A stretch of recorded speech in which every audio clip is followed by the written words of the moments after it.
evening, the state television company Western Armenia represents the most important events of these days. Today's broadcast, the 101st anniversary of the jure recognizing the Republic of Western Armenia Conference, the official handing over of the Treaty of Sevres to Turkey. Books and magazines of Shushi printing houses were presented in National Library. Russian troops destroyed a militant command post in a Syrian desert cave.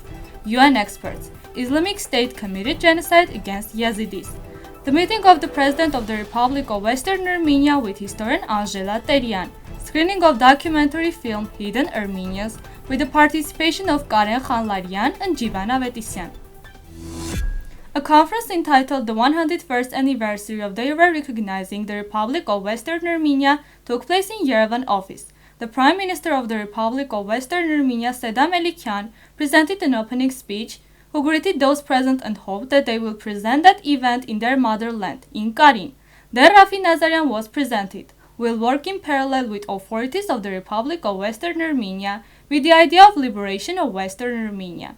The President of the Republic of Western Armenia, Abrahamian, made a speech about the jure recognizing the Republic of Western Armenia, referring to the situation in Western Armenia since 1900, all the important decrees and contracts were crucial for the Armenians, as he presented the importance of the Treaty of Sevres from the moment of its signing until now, as the current situation allows us to consider it modern.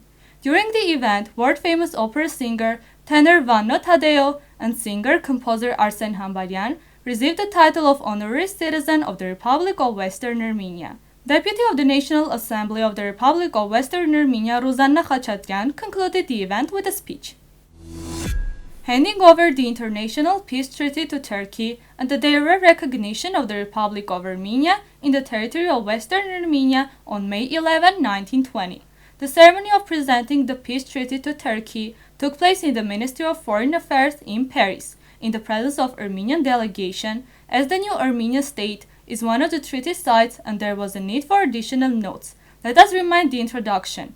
Taking into account that the main allies have recognized Armenia as self-governed and independent state, the treaty prepared at the London Conference in February 1920 and finalized at the San Remo Conference on April 24, 1920 was handed over for signature to the Ottoman government on May 11, 1920. The conditions that allies handed over to Turkey with Mr. Millerand's help were known in advance. They were strict, but worthy and could be more heavy, as there were rumors of taking Constantinople from the Turks, thus pushing back the seat of their government to Asia.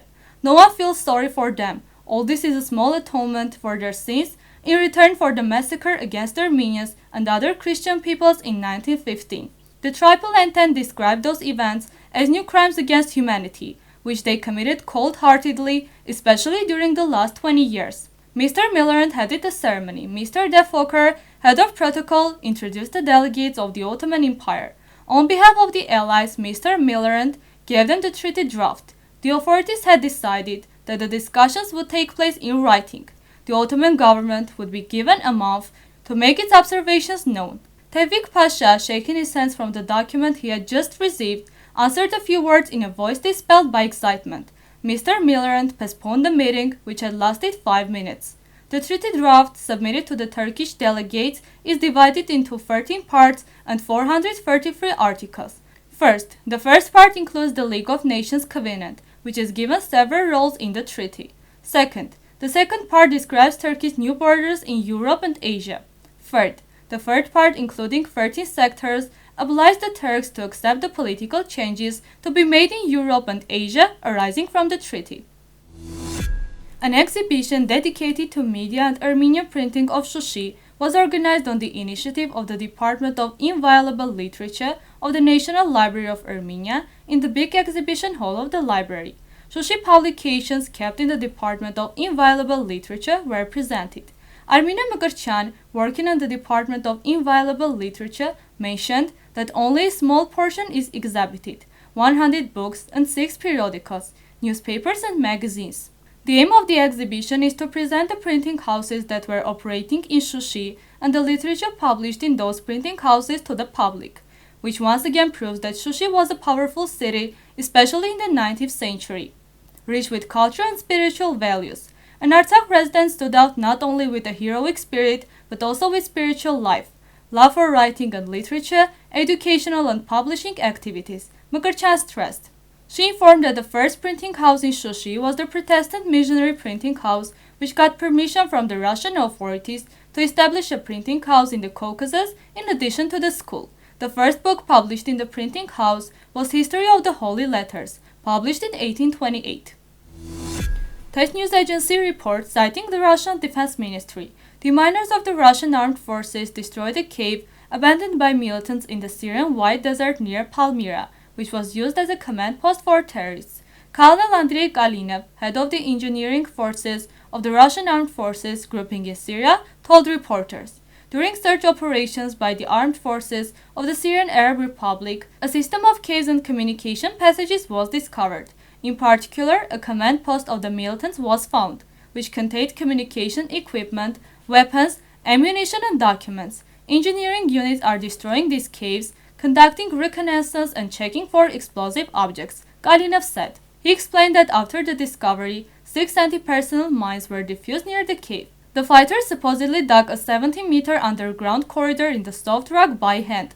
They hollowed out the corridor to small rooms used for holding their captives, storing fuel, and other purposes. The fighters laid communications such as electricity, water pipes, drains, and ventilation in the cave. Presumably, the terrorists left the cave relatively recently because of the active destruction of fighters in the White Desert. Elkes Brigade Commander Aheddin clarified that the fighters had a command post, a shelter, and a prison for prisoners in these caves.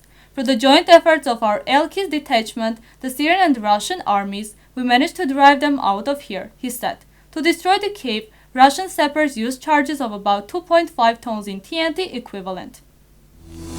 The head of a UN team investigating atrocities in Iraq announced that it has found clear and compelling evidence that Islamic State extremists committed genocide against the Yazidi minority. Karim Khan told the Security Council about this, RIA Novosti agency reports. According to international standards and the experience of the United Nations, there is clear, convincing evidence that the crimes committed against the Yazidis are clearly genocide, Khan said.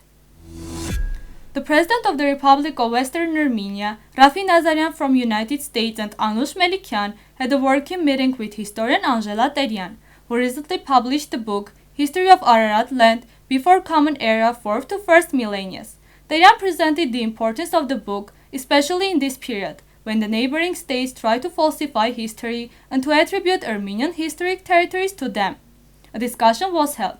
Afterwards, Abrahamian suggested publishing the book also in French, mentioning that he will support it. The president also met with the directors of Yerevan History Museum and Shushi History Museum. There will be cooperation prospects with the letters in the future. The screening of the documentary film Hidden Armenians will take place at 4 p.m. in the Center of Research of the Issues of Western Armenians, dedicated to the topic of Armenians Islamized in Western Armenia, who were forced to consciously hide their Armenian identity. As Akung.net reports, the scriptwriter, candidate of historical sciences Khanlaryan, and film director Jivan Avetisyan will take part in the event and will answer to the questions of those present. The entrance is free.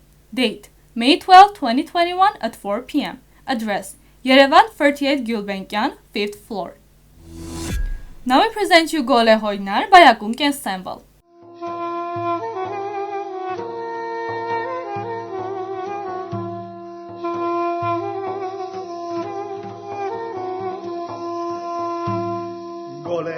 Hayni akhriyagan kapel kaita terat marjanava goleni kerta kangal zameni dev khangal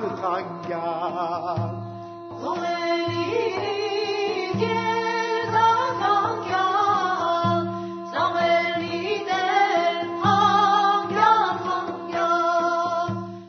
The full version is available on the official website of Western Armenia TV.